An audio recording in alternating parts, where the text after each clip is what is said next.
Сайн байцгаана уу эрхэм сонсогчдоо. За амин энэ ойр та эдтэйгээ уулзсангүй, гэмт хэрэгээ ярьсангүй нэлээ удажлаа. Бас уучлаарай. За одоо ерөнхийдөө бол 7 хоногт нэг Монгол, нэг гадаад гэмт хэрэг тогтмол ингээд оруулаад явнаа. Манайхан бас дардаг юмнуудаа дараад яваарай. За тэгээд одоо л ер нь таслахгүй гэж бодож байна. За өнөөдөр та бүхэндээ нэгэн харамсалтай, за сургамжтай Монгол тасан гэмт хэргийг ярьж өгөх гээд сууж байна. За ер нь бол бид нэр өөрсдөө их уур омогтой, түргэн ууртай юм хүмүүс тийм ээ. Гэхдээ энийг удирдахгүй бол ямар их харамсалтай үйл явдал болдог вэ гэдгийг сэрэмжлүүлэх үүднээс нэгэн гэмт хэргийг та бүхэнд хэргийг уншиж өгөх гэж байна. За энэ хэргийг бол шүүгцэг юмнаас авсан. Тэгэхээр нээлттэйгээр байгаа гэсэн үг. Мэдээж хэрэг газар орны байдал болон за дээрээс нь хүмүүсийн нэрийг дуртахгүйгээр ингээд хүргээ явна. Ганц минутын уур хилэн хэрхэн хүний амь насыг хохироож өөрөө 15 жилийн хорихялд хүрсэн бэ. 2018 оны 4-р сарын 27-ны өглөөний 9 цагийн орчимд бэлгэх багийн нутагт худгийн дэргэд болсон багахан маргаанаас болоод хэдхэн минутын дотор хүний амь нас хохирсон юм аимшигтай том гэмт хэрэг болж хувирсан. За маргааны эхлэл яг юу байсан бэ гэхээр зүгээр л худгийн мотороос болсон байгаа. За энэ мотор эвдэрснээс болж үссэн л маргаанаас болж хүний амь хохирчж байгаа юм л та. За шүүхийн шийдвэрт тогтоосноор болохоор Б тухайн өглөө худгийн дэргэд Д Т нартаа маргалцсан байгаа юм. За тэдний маргааны шалтгаан нь ганцхан юм худгийн мотор байсан юм гэхээр бас үгүй. Хид хідэн асуудал болж хувирсан. За нэгдүгээрт бол мэдээж хэрэг худгийн мотор эвдэрсэн асуудал үүсэж байгаа. Одоо худгийн моторыг чи эвдсэн би эвдсэн дээр маргаа үүсэж байгаа юм л та. За хоёрдугаарт Б өөрийнхөө малчныг нөгөө тал буюу одоо Д Т нар уруу татаж арх уулгасан, ажил хийхгүй байсан гэж үтсэн ба. За ингээ маргаа улам ширүүлсэн. Мэдээж хэрэг Д Т нар одоо үг сөргөлдөж ерөөсөө хариу мөчөөгөө өгөхгүй байсан ба. Ингээд хоорондоо хэрэлдэж эхэлсэн. Хэргийн материалд дурдсан одоо гэрчийн мэдүүлгээр байна. Тухайн үед бол холоос нэг гэрч хараа байжсэн юм гэлээ л дээ. Гэрчийн мэдүүлгээр Б тухайн өглөө баг зэрэг арх хэрэгэлсэн байсан буюу яг бас ивэр бол байгаагүй юм гэлээ. Согт байсан гэсэн үг. За гэхдээ энийг ялгааг болохоор арх уулаа гэдэг одоо хүний амь насыг хөнөөх бол шалтгаан бол биш байсан. За ингээд энэ маргаан улам хурцтаж хин хиндэ бууж өгөхгүй хоёр талаасаа хэрэлцээр хагаад Б гэрлөө буцаж авсан. Одоо маргааны шууд орхиод одоо тэндээс явчих юм хөө бас үгүй буцаж авсан. За гэрчийн мэдүүлгээр бол одоо юу гэх юм гэхээр Б нь хэлэхдээ Д Т нартаа хоорондоо маргаа үргэлжилж байгаа үед Б тэднийг би та нарыг буудаж алнаа хэмээн чангаар орилж хашгирч хэлснийг нь сонссон гэдгээд урьдсан байдаг. Гэхдээ мэдээж хэрэг Д Т нар ч гэсэндээ мөчөөгөө өгөлгүй одоо үг сүрээд хэрэлдэжсэн хин ч одоо тэр маргаанаас болоод хин нэгэн гэрлөөгөө очиод буу авчираад тэдний хөнөөчнө гэж бол санааг бол ахалтай тухайд. За ингээ уурлаж хараа зүгсээр Б мотоциклаа унаад гэрлөөгөө буцсан байгаа. Гэхдээ зүгээр тэндээ очиод тайвширч чаагүй. Бүр уур хилэн оволцоод за бүр занжаагаад бууга авахар явсан байдаг. За энэ бол одоо энэ хэргийн хамгийн аимшигтай эргэлтийн цэг нь болчихж байгаа юм л та. Уулын гэрлөөгөө мотоцикл унаа явж байхдаа хүн тайвшрах боломжтой байсан. Гэхдээ огт тайвшраагүй. За ингээд гэрээсээ галт зэвсэг аваад буцаж ирсэн. Бэг явсны дараа болохоор Д Т нар худгийн орчимд бол одоо үлдсэн байдаг. Эргээд ирнэ гэж бол ер нь төсөөлөөгүй юм шиг байна. За гэрчийн мэдүүлэгт Б буу аваад эргэж ирсэн үйл явдлыг маш наривчлалтай одоо мэдээлэл өгсөн байдаг. Тухайн үед хинч яг тэнд байгаа 3 хүний хинч хэдхэн минутын дараа юу болохыг огч төсөөлөөгүй байсан. Тийм учраас цагдаа дуудаагүй. Яа тэгэхээр одоо тийм ахтрал хэрэг болно гэж мэдээг байсан.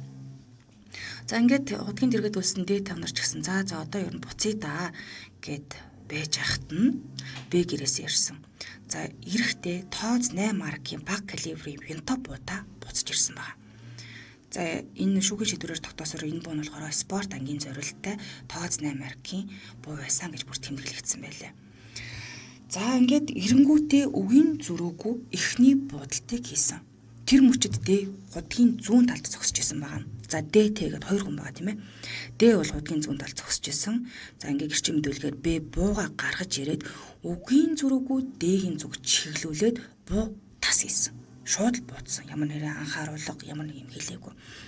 За газар дээрээ Д одоо буудуулаад унсан. Унахтаа амнаас нь маш их хэмжээний цус гарч ирсэн. Ямар ч үг хэлж чадаагүй. За гэхдээ хэрэг энд хүрээ дуусаагүй. Д буудуулаад унсны дараа түүнийг нь хараа зогсож исэн маш ихээр айц сандарсан Т тэндээс зүхтэж эхэлсэн байна. Гэтэл Б түүнийг бас зүгээр орхиогүй араас нь хөөхөдөө 2 удаа буудсан. За 2 бууных нэгэнд нь Т суманд нь тийм ээ Т нэгэнд нь оногдоод баруун бууглагынхаа орчимд шархацсан байна. За азар амин газартаа шарах аваагүй учраас амьд болцсон. За харин шүүхийн үйлдэлийг юу гэж үзсэн юм бэхээр зүгээр нэг бууцсан гэж үзээгүй Тэг санаатай хүнийхийг завдсан гэж зүйлэнгээр одоо шийтгэсэн байлээ. За тухайд ойролцоо байсан гэрчийн мэдүүлгээр болохоор Тэг хутгаас холдоод Б-гээс зүгтсэн байгаа. Зүгтах явцдаа болохоор довд сундуултай газар очиж ерөнхийдөө бол нуугдах гэж оролцсон. Тэгтээ нуугдаж чадаагүй байна. Очиж зогссон удаанч холж гүйж чадаагүй юм билээ л дээ. За түүний гар шарахтаж маш ихээр цусаалтж байсан. Гэрч одоо холоос хараа зогсчихсон учраас яаран түүн дээр очиод мотоцикл дээрээ сундлаад хэргийн газраас зүхтаасан. Гэтэл одоо буудалцсан байсан Т замдаа болохоор Б миний гар руу будаад онцгсон байна. Миний гар даагтахаа байжлаа гэж хэлсэн байдаг. За ингээд тэндээсээ хөдлөөд шууд эмнэлэгт бол очиж чадаагүй юм билээ. Ягаад тэгэхээр одоо бүр багийн төв шүү дээ. Ойрхон тийм эмнэлэг тусламж авах газар төв суурь нь бол байгаагүй. Ингээд зам таарсан хамгийн ихний айлдаа очиод болсон үйл явдлыг хэлээд цагдаа түргэн тусламж дуудахыг гуйсан баа. За тэгээд энэ хооронд хотын дэргэд нэг хүн нас орсон байсан. Эдийн ихний өргөчтэй. За ингээд дуудлагын дагуу мэдээж хэрэг цагдаа нар ирсэн мөрдөн шалгах ажиллагааны шат руу орсон байна. Гэрчийн мэдүүлгээр Б хэрэг олсон хутгаас холгүй овоон дээр сууж байсан буюу тэндээс ерөөсө холдог байсан. Хажууд нь нөгөө хүн буудсан буун нэжсэн. Тэр үед Б болохоор за өнгөрлөө би хүн алчлаа гэж хэлсэн байна. Ингээд гэрч дахиад ямар нэг юм уу болохоос сэргийлж бууг аваад өөр газарт нуусан. Магадгүй одоо тэр ухаан санаа нь доорж гарцсан байгаагүй ахаад бодчих юм билүү гэж хайсандаа нуугаад харин дараа нь цагдаа нар ирэхэд тэр бууг нь байгаа газрыг нь зааж өгсөн байт юм билээ. Хамгийн гол одоо нотлох баримтчуудаа тийм ээ хэргийн.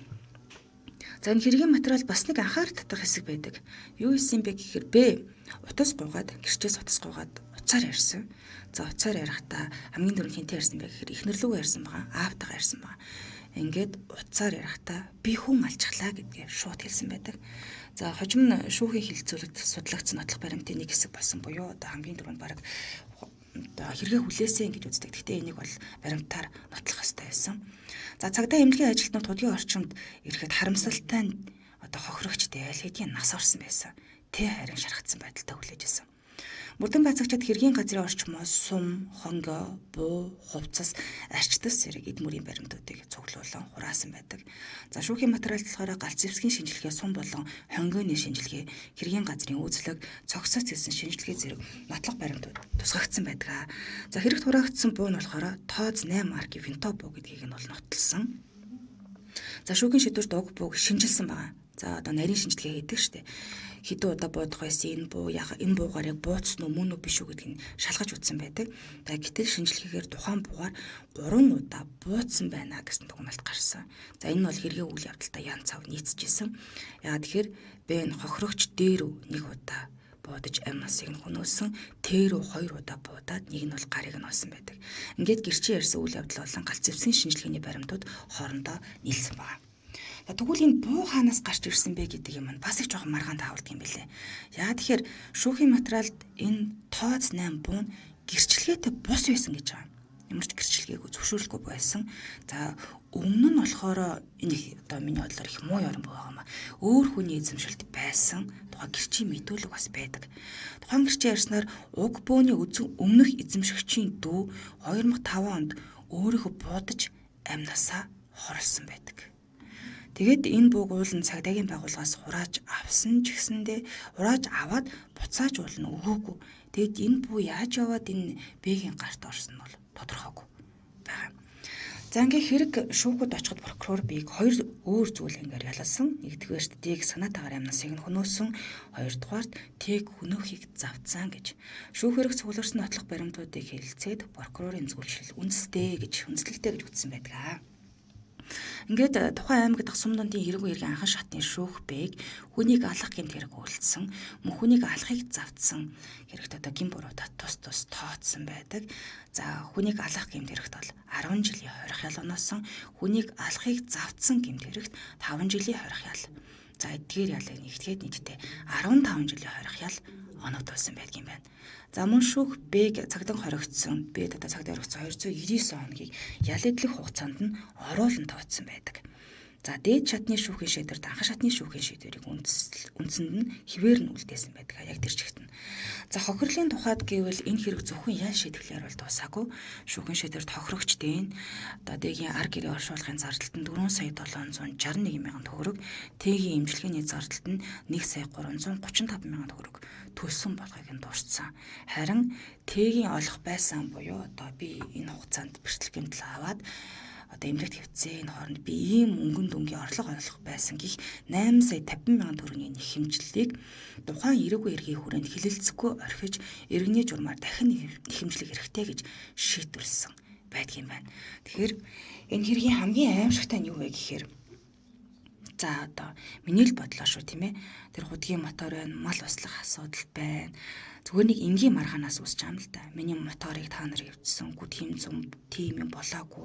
Малчны маань архиулах суулгаагүй гэл энгийн л маргаанаас хэлсэн байгаа. Одоо нутаг усны хүмүүсийн оронд гартгал нэг маргаан шүү дээ. Гэтэл энэ маргаан ерөөсө хэдхэн минутын дотор л тэр уур хилэндээ автаад зүгээр тэр одоо маргаанаас болоод гэрлүүгээ буу авахаар явсан л болж байгаа. Тэгээд тэрийгэ бүр хэрэгжүүлсэн буюу буугаа авчаа буцаж ирээд нэг хүний амнасыг хөнөөгөөд нэг хүнийг шархтуулсан байдаг. Ингээд нэг айлын одоо бүхэл бүтэн нэг ч биш юм аа 3 айлын амьдрал өөрчлөгдсөн байна тийм ээ.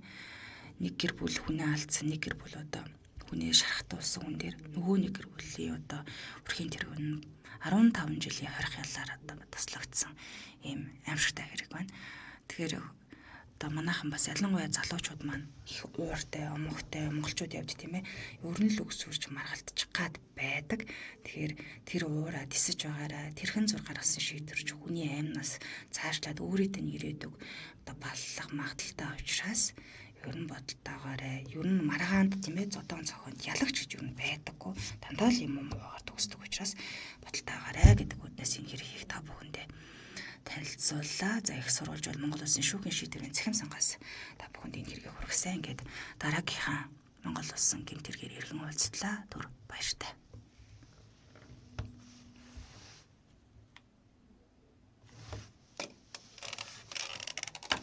Жумба.